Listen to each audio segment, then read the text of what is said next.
하나님께서 하나님의 백성들에게 전하는 메시지를 직접 전달하는 역할을 하는 특별히 부름받은 사람들이 있습니다. 그 사람이 바로 예언자라고 할 수가 있고 선지자라고 부르게 됩니다.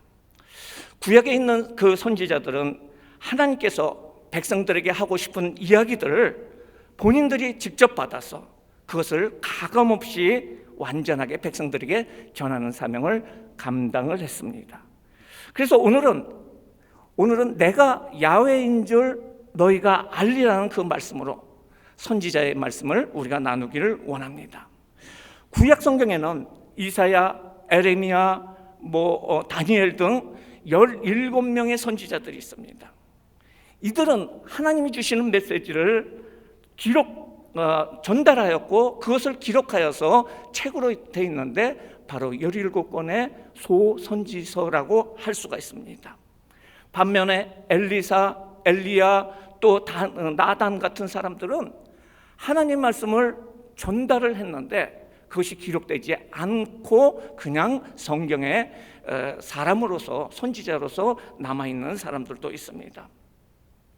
수많은 선지자들은 하나님의 직접적인 부르심에 따라서 그 사명을 감당하는데 오늘은 특별히 제사장으로 있다가 하나님의 말씀을 전하였던 바로 에스겔 선지자에 대해서 우리가 알아보도록 하겠습니다. 에스겔은 어느 한순간에 딱 말씀을 받고 이 말씀을 하나님 말씀이다 하고 전하는 것으로 하고 그 다음에 끝 이렇게 하지 않고 27년 동안을 통해서 하나님의 말씀을 수시로 받고 그 말씀을 백성들에게 전한 선지자라고 할 수가 있습니다. 에스겔이 활동하던 시기는 이스라엘이 멸망하던 시기라고 할 수가 있습니다. 하나님 앞에 죄를 지었던 이스라엘 백성들은 바로 느부갓네살 왕의 침략에 의해서 멸망을 받고 바벨론으로 끌려가게 됩니다. 그런데 사실은요, 느부갓네살 왕이 3번이나 침략을 했습니다. 첫 번째 침략은 BC 605년에 침략을 하게 되는데요, 그때 바벨론으로 끌고 간 포로가 바로 우리가 잘 아는 다니엘과 세 친구였어요. 그리고 8년이 지났습니다. 8년이 지나서 다시 느부갓네살 왕이 쳐들어오게 돼요. 그때 끌고 간 사람이 그때 왕이었던 여호야긴 왕과 왕족과 고급 인력과 기술자 모두 한 10,000명 정도를 끌고 갑니다. 그리고 11년이 지났어요. 11년이 지났을 적에 마지막으로 느부갓네살 왕이 침략을 해옵니다. 그리고 이스라엘을 완전히 멸망을 시켜요. 성정도 무너지고 성도 무너지고 그리고 그곳에 남아있던 모든 이스라엘 백성들을 다 끌고 바벨론으로 포로로 끌고 가게 됩니다. 에스겔은 바벨론 느부갓네살 왕이 두 번째 침략했던 BC 597년에 여호야긴 왕과 함께 기술자 모든 사람들과 함께 같이 끌려가게 됩니다. 에스겔이 사역을 시작할 때는 그때 나이가 25대 때 끌려가게 되는데 30살이 되고 나서 하나님의 영이 임하게 되고 하나님의 사역을 시작하게 됩니다. 그리고 이스라엘 백성들에게 이스라엘의 멸망을 선포합니다. 당신들 하나님 앞에 돌아와야 됩니다. 이렇게 우상을 숭배하고 하나님 앞에 서지 못한다 그러면 하나님께서 이 나라를 멸망시킬 것입니다 라고 전하기 시작을 했습니다. 끊임없이 전하기 시작을 했어요. 그뿐 아니라 에스겔은 특별히 상징 행위를 통해서 전하게 됐는데요, 그저 말씀만 전한 것이 아니고 어떤 특별히 하나님께서 하라는 그 행위를 하면서 말씀을 전했는데요, 그 대표적인 것이 자기 몸을 자기가 꽁꽁 묶었어요. 밧줄로 묶었어요. 그리고 이스라엘의 죄 390년 동안 하나님을 섬기지 않고 우상을 섬겼던 죄를 위해서 390일 동안 1년을 하루로 해가지고 390일 동안 묶인 상태에서 왼쪽을 쳐다보면서 390일 동안 누워있는 거예요. 근데 먹어야 되잖아요. 먹는 것은 조그만 떡들을 준비해가지고 먹는데 그 떡들을 구워요. 뭘로 구우냐면은 바로 똥으로 구워가지고 냄새나는 똥으로 구운 그 떡을 먹으면서 390일 동안 예언을 합니다. 당신들 하나님을 떠나면 이런 모습입니다 라고 해요. 그것이 끝나고 나서 다시 40일 동안 오른쪽으로 누워가지고 역시 그 똥으로 구운 그 연료로 해서 구운 그 떡을 먹으면서 40일 동안 예언을 합니다. 이것을 바라보는 이스라엘 백성들은 이 기괴한 행적으로 예언하는 에스겔을 무시하고 그의 소리를 듣잖아요. 그리고 여러 가지 상징 행위로 백성들에게 이야기를 하지만 백성들은 완전히 무시하게 됩니다. 이 에스겔의 그 예언처럼 이스라엘 나라는 완전히 멸망하게 됩니다. 바벨론의 포로로 끌려오게 됩니다. 그리고 그 바벨론에서의 이스라엘 사람들의 생활은 비참함과 공고함이었어요. 제대로 먹지도 못하고 노예 생활을 하면서 살아가는 그 모습 그 자체는 그 백성 스스로가 사는 것이 아니에요. 심한 노동과 공고한 삶 속에서 후회를 합니다. 그때 하나님이 축복해 주시고 보호해 주시고 은혜를 주셨을 적에 그때 하나님을 섬겼어야 되는데, 우리가 우상을 섬기지 말았어야 되는데 하면서 자신의 뜻대로 우상을 섬겼던 그 전의 삶을 후회를 합니다. 하지만은 이런 후회도 그들의 삶은 더 곤비해집니다. 이방의 종살이의 비참함은 더 마음을 사무치게 하는데요, 나라가 없어요. 그리고 삶의 의미도 없어요. 하나님을 찾을 염치도 힘도 없었습니다. 하나님이 에스겔을 통해서 예언하신 그 말씀 하나하나가 그대로 임하게 되었다는 것입니다.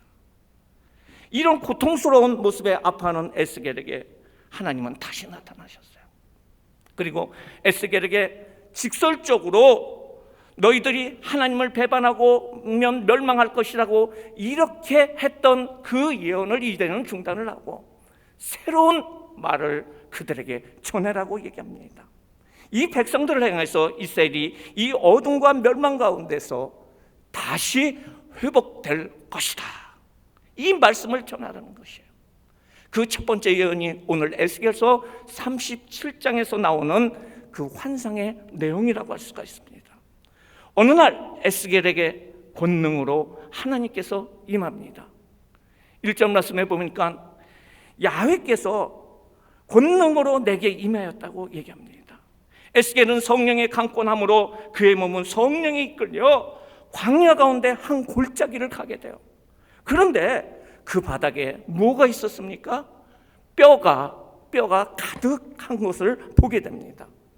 성령께서는 에스겔에게 골짜기의 동서남북 이곳저곳을 다 자세히 보여줍니다. 거기에는 사람의 해골과 갈비뼈와 다리뼈들이 심히 많이 있었습니다. 자세히 보니까요, 그 뼈들은 오래된 뼈였고요, 살에 붙어 있었던 뼈 그 살 조각조차도 없는 마른 뼈였습니다. 이 사람의 뼈는 어떤 이유에서인지 이 골짜기에 널려져 있었다는 거예요. 에스겔은 이걸 쳐다보는 거예요.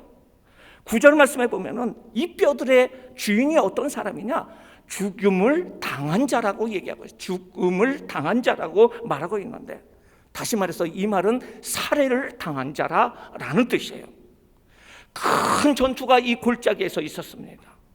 그런데 이 전투에서 패배한 사람들의 시체라는 말이에요.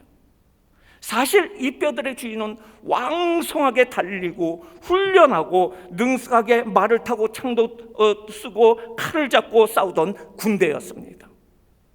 하지만은 큰 전쟁에서 패배하여 멸망하고 시체가 되어 아무도 찾지 않는 그 골짜기에 뼈들이 이쪽 저쪽에 널려져 있는 모습입니다. 더 이상 새들도 짐승들도 와서 그 살을 뜯어먹지 않습니다. 썩었던 냄새도 더 이상 냄새가 나지를 않아요.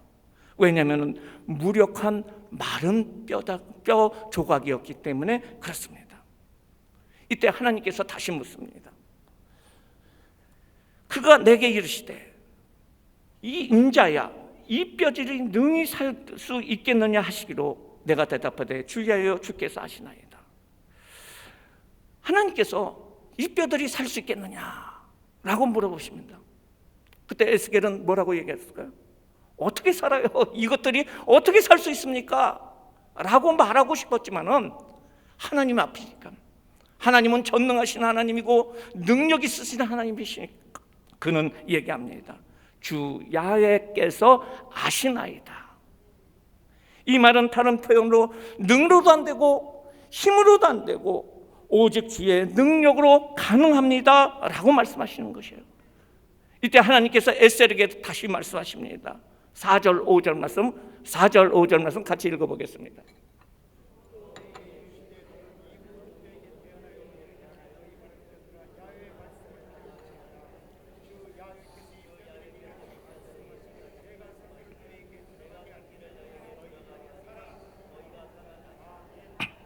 하나님께서는 모든 마른 뼈들에게 하나님 말씀을 대신 전하라고 얘기합니다. 마른 뼈들아 하나님의 말씀을 들어라. 하나님이 말씀하시길 생기야 너에게 들어가라 하리니 너희가 살아나리라. 너희의 힘줄이 있고 살이 입히고 가죽을 덮고 생기를 넣어 살아나게 하리라. 이를 통해서 내가 하나님인 줄 알게 될 것이다 라는 거예요. 이에 에스겔은 하나님의 말씀에 순종해서 그 말씀대로 순종하여 대언하게 됩니다. 7절 8절에 보면은 그랬더니 말씀을 대언했더니 이곳저곳에서 소리가 납니다. 이 소리는 널려있던 그 뼈와 뼈들이 자기 짝을 찾아가는 소리였어요. 그리고 움직이면서 맞춰지는 소리가 납니다. 뼈들이 연결되더니 힘줄이 생겨요. 그리고 살이 오릅니다. 그리고 가죽이 덮이고 사람의 모습으로 돌아오게 됩니다. 그러나 이 사람의 모습은 움직이지 않고 누워 있어요. 왜냐하면 영혼 없는 육신의 모습이기 때문에 그렇습니다. 하나님은 에스겔에게 다시 하나님 말씀을 대언하게 하십니다. 하나님이 이렇게 말합니다. 하나님이 말씀하신다. 생기야 사방에서 와서 이 죽음 당한 자에게 붙어서 살게 하리라. 이렇게 합니다. 이에 에스겔은 그 하나님 말씀대로 하나님 말씀을 대언합니다. 그랬더니 누워있던 사람들이 살아나게 됩니다. 일어납니다. 그리고 예전처럼 되어서 군인이 되고 전체가 큰 군사가 되었다라는 말씀이 오늘 말씀입니다. 오늘 본문 에스겔서를 통해서 하나님은 이스라엘 백성들에게 무엇을 말씀하고 계실까요? 첫 번째, 하나님을 떠난 인생은 살 수 없다는 사실을 알려주고 있습니다. 하나님은 친절하게 지금까지 보여준 일에 대해서 설명을 하십니다. 이 뼈들은 누구냐? 바로 이스라엘 족속이다 라고 보여주신 것에 대해서 확실하게 말씀을 해주십니다. 이들은 스스로 말하기를 우리에게는 뼈가 마른 것처럼 나라도 없고 움직일 수도 없고 소망도 없고 그냥 멸절되었다라고 얘기합니다. 우리는 더 이상 하나님의 택한 백성도 아니고 결국에는 노예로서의 삶을 마감하고 이곳에서 사라져버릴 것이다. 하나님을 떠난 사람의 모습을 알려주고 있습니다. 이 세상에는 소망 없이 살아가는 수많은 사람들이 있습니다. 멀쩡하게 먹고 마시고 부를 누리고 호화롭게 살고 웃으며 살아가는 것 같지만 인생이 어디서 와서 어디로 가는지 알지 못하고 공허한 삶을 살면서 영원히 방황하면서 사는 인생들입니다. 아담과 하와 이후에 인류는 원죄와 자범죄로 인해서 하나님을 떠났고 모든 인류에게는 삶의 평안이 없고 허무한 인생을 살아가고 있습니다. 혹시 집 밖에서 강아지가 집을 잃어버린 강아지를 본 적이 있습니까? 이 강아지는 안절부절하고 어찌할 바를 모르고 끙끙거리면서 자기 주인을 그 길에서 찾습니다. 그런데 그 벌벌 떨고 있는 강아지를 가지고 갑니다. 데리고 와가지고 그 강아지를 깨끗이 시켜주고 좋은 음식을 먹이고 해서 그 강아지의 불안감은 사라질 수 있을까요? 안 되죠. 그 주인이 찾아왔을 적에 그때야 비로소 그 강아지는 꼬리를 흔들고 주인 품에 안겨 기뻐할 것입니다. 인생이 그렇습니다. 세상 것으로 사람에게 만족할 수 있을 것이 없습니다. 세상을 보고 사람을 보고 그 속에서 만족함을 얻기 위해서 술을 마시고 마약을 하고 돈을 벌고 명예와 학문을 추구하지만은 다 공허한 것뿐입니다. 사람을 보고 세상을 볼 때 만족함이 없었네. 나의 하나님 그분을 볼 때 나는 만족하였네. 한 번 더. 사람을 보며 세상을 볼 때 만족함이 없었네. 나의 하나님 그분을 볼 때 나는 만족하였네. 그래야 됩니다. 바로 인생의 주인이신 하나님을 만날 때 비로소 만족함을 얻을 수 있습니다. 하나님은 골짜기의 마른 뼈들이 바로 공허하고 소망이 없던 하나님을 떠난 이스라엘 백성이 스스로 하나님 없이는 살 수 없는 백성이라는 사실을 알려주고 있습니다. 또한 우리에게 하나님 없이는 우리는 아무것도 아닙니다 라는 사실을 보여주고 있는 것이 오늘 말씀인 줄 믿습니다. 하나님께서 말씀하시는 두 번째 이유는 무엇일까요? 그것은 하나님께서 생명과 회복을 주시겠다는 약속을 해주신다는 거예요. 12절 말씀에 보면 하나님이 직접 이스라엘 백성의 무덤을 열고 거기서 나오게 하고 이스라엘 땅으로 들어가게 하리라는 말을 전하라고 합니다. 이 말은 그 당시 이스라엘 백성들이 바벨론 땅에 나오게 된다는 그 메시지입니다. 하나님께서 말씀하십니다. 너는 그 땅에서 백성들을 나오게 하라는 거예요. 이것은 우리를 향한 전인을 향한 메시지라고 할 수가 있습니다. 하나님의 말씀을 들으면 살 수 있습니다. 하나님의 말씀을 들으면 우리가 살 수 있다는 거예요. 그 말씀은 무엇일까요? 그것은 우리에게 말씀이 이 세상을 창조할 적에 태초에 말씀이 계시니라, 그 말씀이 하나님과 같이 계시니라 라고 말씀하시고 그 말씀이 육신이 되어 우리 가운데 거하니 그것이 하나님의 영광이다 라고 요한복음 1장 14절에 말씀하고 계시는데요, 이 말씀이 바로 예수 그리스도인 줄 믿습니다. 주 야훼께서 이같이 말씀하시기를 이 말씀대로 행할 적에 놀라운 역사가 일어난 것처럼 예수 그리스도를 통해서 하나님께서는 역사해 주신다는 것입니다. 말씀이신 예수 그리스도가 하시는 무엇입니까? 하나님의 아들 독생자 예수님은 인류의 모든 죄를 짊어지시고 죽으심으로 말미암아 부활하심으로 말미암아 모든 사람이 하나님 앞으로 나오는 길을 열어주셨습니다. 요한복음 3장 16절에 하나님이 세상을 이처럼 사랑하사 독생자를 주셨으니 이는 그를 믿는 자마다 멸망하지 않고 영생을 얻게 하려 하심이라. 하나님이 그 아들을 이 세상에 보내신 것은 세상을 심판함이 아니시고 그로 말미암아 세상이 구원을 받게 하려 하심이라고 말하고 있어요. 현재를 살고 있는 모든 인류를 향해서 십자가를 통해 모든 죄악을 담당하신 예수 그리스도를 신뢰하고 믿을 적에 비로소 구원의 은혜를 주신다는 말씀입니다. 마른 뼈와 같은 죽은 아담과 하와 그리고 그 이후의 모든 인류를 향해서 하나님의 말씀이 선포될 적에 다시 일어나는 역사가 일어나게 된다는 것입니다. 믿음으로 그 말이 선포될 적에 믿음으로 무덤을 열고 나온다는 말이에요. 그러면 어떻게 되나요? 13절 말씀에 보면 믿음으로 하나님께 나오는 자는 하나님을 알게 된다는 것입니다. 이 말은 하나님께서 그 자를 아신다는 말이에요. 그것은 내가 너희를 알고 너가 나를 알게 되면 거기서 안다는 것은 한 가족이 된다는 거예요. 그래서 이 말은 무덤에서 나오는 자들이 그 모든 삶을 하나님께서 책임져 주신다는 거예요. 부모가 자식의 모든 것을 다 책임져 주시지 않습니까? 그것처럼 하나님께서 우리의 삶을 책임져 주신다는 것입니다. 또한 14절 말씀에 보면 또 내가 내 영을 너희에게 두어 너희가 살아나게 하고 라고 있습니다. 이를 위해서 우리에게 성령을 주셨고 성령께서 우리의 영을 살아나게 하시고 또한 고국 땅 천국 땅에 우리를 두신다는 말입니다. 회복의 역사를 베풀어 주신다는 것입니다. 그렇습니다. 예수 그리스도께서 부활하시고 그 무덤에서 나오심을 통해서, 무덤에서 부활하심을 통해서 우리의 삶도 부활의 삶으로 갈 수 있게 되었다는 것입니다. 저는 오늘 에스겔 골짜기 이 말씀을 묵상하면서 반복되는 한 문구를 발견을 했습니다. 그것은 환상의 결론에서 나오는 단어인데, 내가 야훼인 줄 알리라. 내가 야훼인 줄 알리라.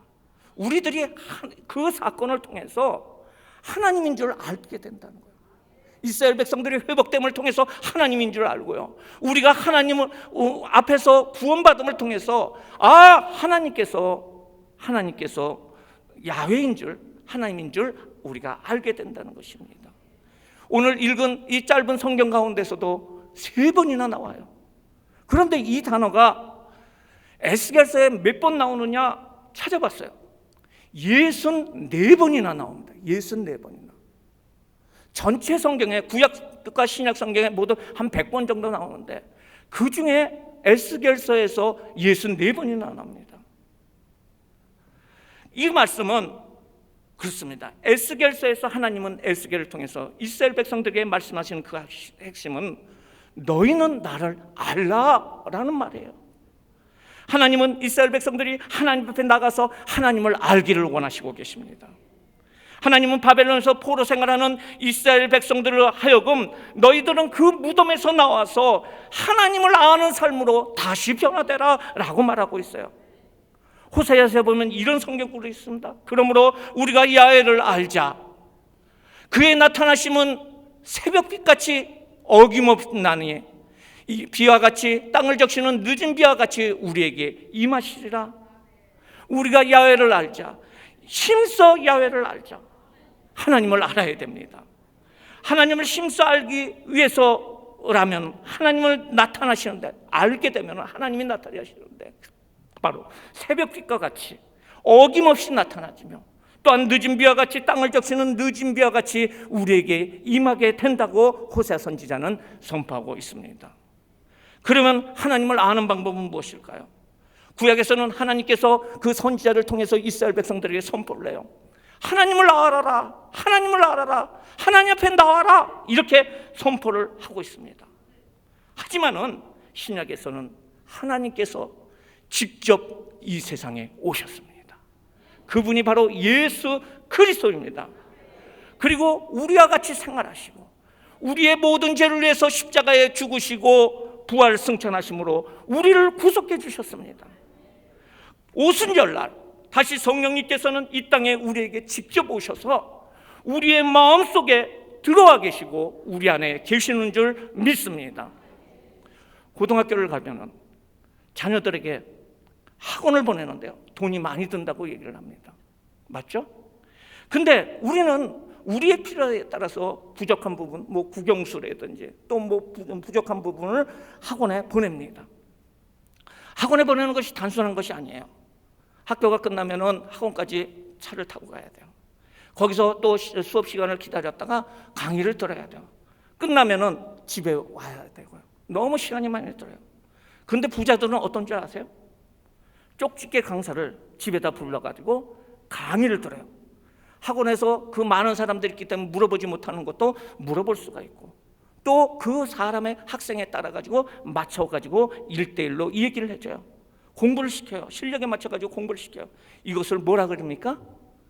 과외라고 얘기를 하고 가정교사라고 얘기를 합니다. 구약에서는 학생들이 학원을 찾아가는 것처럼 백성들이 하나님을 알기 위해서 찾아다녔어요. 어디가 좋대 하다가 잘못 가기도 했어요. 그런데요, 성령 시대에서는 성령께서 우리를 찾아오셔서 우리 집안에 들어오셔서 상담도 하시고 쪽집기 강의도 하시고 힘이 부족하면 힘도 주시고 우리의 모든 일에 간섭하시고 관리하시고 주관하시는 줄 믿습니다. 성령님만 모시면 만사가 해결됩니다. 우리가 성령님만 모시면은 대학 진학의 문제, 직장의 문제, 결혼의 문제, 가정의 문제, 자녀의 문제, 돈 문제, 사업 문제, 건강 문제 다 해결될 줄 믿습니다. 제가 20살 때 예수님을 믿었어요. 어렸을 때는 조금 다녔다가 유치원 때는 다녔다가 이제 전도를 받아가지고 순복음교회에 나오게 됐어요. 순복음교회에 나오게 됐는데 이제 한 1년 정도는 또 그냥 도망 다녔어요. 괜히 나오기 싫어가지고 도망 다니다가 또 길을 가다가 또 만나가지고 어쩔 수 없이 끌려갔어요. 7월 달이었어요. 7월 달인데 7월 단 중순경인데 이제 교회 끌려갔어요. 그랬더니 어떤 권사님이 얘기를 하는 거예요. 우리 교회에서 주일학교를 하는데 선생님이 부족하니까 보조 선생님을 하라는 거예요. 그래서 뭔지도 모르고서 예 하고선 이제 예수 믿은 지 얼마 안 됐는데, 그리고 예수님이 누군지도 몰라. 그냥 교회만 다니는데 보조교사를 하라는 거예요. 그래서 이제 여름 성경학교가 됐어요. 여름 성경학교 그때 이제 교회가 한 100평 정도 됐는데, 애들이 한 100명 정도 됐는데 선생님들이 너무 뜨거운 거야. 그래서 북을 딱 메고선 막 북을 치면서 여기서부터 뭐 한 대역 뭐 중앙역까지 가면서 북을 치고 그러는데 어느 순간에 제가 북을 치고 있는 거예요. 그런데 손을 이렇게 흔들면 애들이 막 몰려오는 거야. 한 200명, 300명 되는 애들이 꽉 찬 거야. 그리고선 이제 여름성경학교가 그때는 한 3일 정도 했었는데 월요일, 화요일, 수요일 끝났어요. 끝났는데 수요일 날 너무 이제 기쁘게 그렇게 이제 생활을 하고, 그리고 이제 수요 예배라고 해서 저녁에 7시에 예배를 드리는데 예배를 드리려고 무릎을 딱 꿇는데 성령께서 임재하시는 거예요. 그리고 회개하고 눈물로 회개하고 성령을 받았어요. 그 다음서부터 계속해서 군대 가서나 어느 때나 다 예수 여름 성경학교 그 기억을 따라서 주일학교를 계속했습니다. 근데요, 이렇게 대학을 들어가가지고 또 주일학교 주일마다 계속 아이들을 이제 가르치고 그랬었는데 제대로 알지도 못하면서도 그 열정을 가지고 가르쳤어요. 그런데요, 이렇게 열심히 하니까 하나님께서 대학에서 장학금을 주더라고요. 할렐루야. 하나님 영광 받아주시오. 그렇습니다. 하나님 앞에 모든 것을 바치니까, 하나님께 열심하니까 하나님 백성을 하나님께서 인도해 주세요. 그리고 이제 대학을 졸업해가지고 직장을 가게 되는데 엔지니어 회사로 이렇게 됐는데 인천까지 가야 돼요. 근데 시간이 너무 많이 걸려요. 그것보다도 더한 것이 뭐냐면은 주일날 쉬지 않는 거예요. 뭐 공사 현장을 가야 된다느니 뭐 그래요. 그래서 한 2주 정도 다니다가 이제는 도저히 못하겠다 하고 관뒀어요. 그리고 하나님 앞에 기도합니다. 하나님, 내가 주일을 지킬 수 있는 그런 직장을 주세요. 이렇게 기도를 했더니 어떤 일이 발생이 되느냐면은 공무원 시험에 딱 붙어버렸습니다. 할렐루야. 그래서 주일을 걱정하지 않는 그런 직장으로 20년 동안 그곳에서도 한참 하나님께서 높여주셨어요. 그리고요, 이제 29살이 됐습니다. 이제 기도를 하는 거예요. 하나님, 배우자가 있어야 되지 않습니까? 그렇게 기도를 하면서 그때는 이제 여름 성경학교 끝나면은 휴가 월요일서부터 수요일까지 이제 일주일 휴가 맡아가지고 월요일서부터 수요일까지 교회에서 하고 목요일서부터 토요일까지는 다른 교회 가가지고 봉사를 해요. 여름성경학교 가가지고서 여름성경을 시골 교회 가가지고 대신 해주는 거예요. 근데 저 파주에 어떤 곳에 갔더니 거기에 전에 있었던 목사님이 그쪽에서 개척을 하셨대요. 그래서 가가지고 열심히 봉사를 해줬더니 덜크덩 한 여자를 그냥 주셨어요. 그 사람이 임모 전도사님이라고. 그때는 그냥 선생님이었어요. 그렇습니다. 바로 하나님께서 하나님 앞에 충성하는 자에게 모든 것을 다 해결해 주는 줄 믿습니다. 모든 직장도 해결해 주시고요, 결혼도 해결해 주시고요, 모든 삶의 모든 것을 해결해 줍니다. 여러분, 걱정하는 것이 있습니까? 마음에 근심이 있습니까? 걱정이 있습니까? 공허하십니까? 하는 일마다 안 되십니까? 자녀들이 걱정됩니까? 손주들이 걱정됩니까? 기력이 없고 질병으로 인해서 더 이상 나는 움직이기가 힘들어 라고 말하고 있습니까? 우주를 만드시고 운행하시고 인생을 창조하시고 생사화목을 주관하시는 성령님을 모시면 모든 것이 해결될 줄 믿습니다. 광야의 골짜기에 널려있는 마른 뼈다와 같이 냉랭하고 컬컬하고 더러운 심령이라 할지라도 성령이 오면 변화될 줄 믿습니다. 뼈와 뼈가 움직이듯이 흩어져 있던 문제들이 다시 만들어지고 변하여 제대로 돌아가는 역사가 일어날 줄 믿습니다. 믿음의 힘줄이 생깁니다. 물질과 부에 그 살이 붙습니다. 그리고 병마를 막아내고 치료할 수 있는 살이 생기게 됩니다. 가죽이 덮이게 됩니다. 그리고 이것을 극복하고 큰 근사로 회복시켜 주시고 일어나고 움직이고 뛰어다니는 청춘으로 만들어 주실 줄 믿습니다. 우리는 오늘 이 시간 성령님을 모심으로 빈들의 마르품같이 시든 나의 영혼이라고 할지라도 주님의 허락한 성령의 단비를 다시 부어줄 줄 믿습니다. 이것을 통해서 하나님께서 우리를 재충만하게 만들어주시고 성령 충만하게 만들어주시고 오늘 이곳이 바로 에스겔 골짜기에 기적이 일어나는 줄 믿습니다. 바로 우리의 삶인데 그대로 일어나는 줄 믿습니다. 주님께 구하는 귀한 시간 되기를 바랍니다. 주님, 에스겔 골짜기의 마른 뼈가 누굽니까? 바로 나의 모습입니다. 이 시간 역사해 주심으로 통해서 나의 메마른 심령이 성령으로 채워 주시옵소서. 그로 말미암아 삶이 변화되게 하여 주시옵소서. 하나님, 저에게는 기적이 필요합니다. 하나님의 도심이 필요합니다. 성령님을 구합니다. 하나님 앞에 간절히 구할 적에 성령이 강림하실 것입니다. 지금껏 성령 충만을 받았던 과거의 사실이 있습니까? 다시 성령의 재충만의 역사가 일어날 줄 믿습니다. 회복의 역사가 일어날 줄 믿습니다. 우리 다 같이 찬송가 성령이여 강림하사 찬송하시고 우리가 다 같이 기도하시겠습니다.